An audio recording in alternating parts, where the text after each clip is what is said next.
El Parc Natural dels Aiguamolls de l'Empordà és un dels indrets d'Europa amb més riquesa paisatgística i ecològica. Es tracta d'un conjunt de llacunes litorals que han conservat una important població d'aus autòctones i també serveix de refugi a un gran nombre d'aus en migració.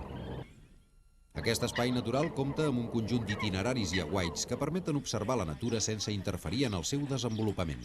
Benvinguts al Parc dels Aiguamolls de l'Empordà, un parc com tants altres a Catalunya, però aquest amb una especialitat, amb una concreció, una característica molt important, que és un parc que va esdevenir protegit després de 7 anys de lluita en què hi vau participar molts de vosaltres. És un parc especialment d'ocells, això són, diguéssim, els aiguamolls molt productius i d'aquesta sopa de productivitat les espurnes en són les aus. La creació del parc ha permès l'assentament d'un gran nombre d'aus, que han trobat en aquest refugi un espai mínim per a la seva supervivència. La simple observació del vol majestuós de les cigonyes és, per si mateixa, una lliçó inoblidable d'ecologia.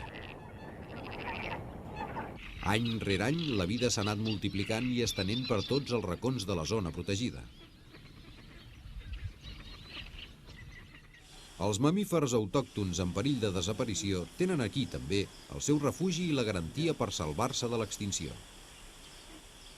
La Delegació Territorial d'Ensenyament a Girona ha elaborat un itinerari didàctic que permet assolir un coneixement global de l'Alt Empordà.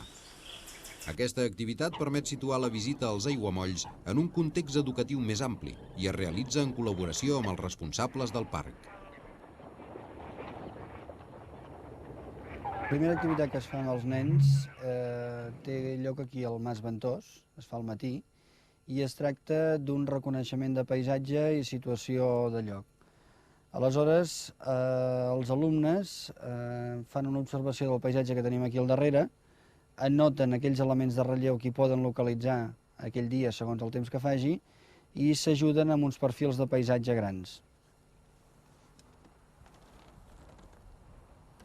En aquests perfils, a partir d'un primer element de referència que pot ser la Serra de Rodes, van buscant cadascun dels altres elements que tenim aquí i els van anotant en el quadern en una llista que hi ha. Un cop han fet aquesta primera identificació, disposen d'un perfil igual però buit en el quadern i en aquest perfil hi transcriuen els noms que han localitzat a primera hora, vull dir, amb aquesta primera observació que han fet. Un cop fetes les localitzacions, el tercer treball que la mainada fan aquí dalt és centrat en el tema de les aigües. S'ajuden del quadern de la motxilla, on hi ha un mapa topogràfic de l'Alt Empordà, i l'activitat es centra en el traçat dels rius al llarg de la comarca. La intenció d'aquesta activitat és veure que és una plana al·luvial i que està totalment travessada per aigües i per sediments que aquestes aigües van aportant i van deixant després en la plana. Un cop acabades aquestes activitats aquí dalt, baixem als aiguamolls i allà hi treballem 3 tipus de propostes ben diferenciades. Una és el treball de línia costanera, on els alumnes veuen la dinàmica de costa i l'acció dels vents i del mar. Posteriorment es fa un treball d'observació d'aus dins els aguaits i finalment hi ha un treball de vegetació, de comparació de les dues principals espècies vegetals que hi ha, que són la balca i el canyís. Les sortides organitzades pel Departament d'Ensenyament s'adrecen als alumnes de 12 a 16 anys i afecten a les àrees de Ciències Socials i Ciències Experimentals. Per tal que les visites tinguin una millor preparació i desenvolupament, s'ha elaborat un quadern que serveix de guia i orientació als professors.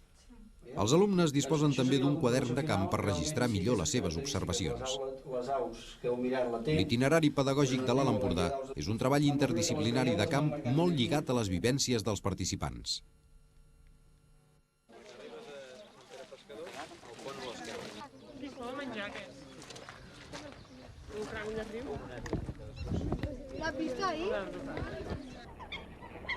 Un parc natural com el dels aiguamolls garanteix que les generacions futures podran contemplar un entorn natural que ha estat a punt de desaparèixer. El desenvolupament de propostes educatives lligades a la natura i a l'entorn dels alumnes fan que el coneixement científic tingui un component d'experiència personal gratificant i motivador. La contemplació de paisatges, tal com eren fa segles, ens agermana amb els nostres avantpassats i ens proporciona una emoció molt especial i un desig profund de viure en harmonia amb la natura.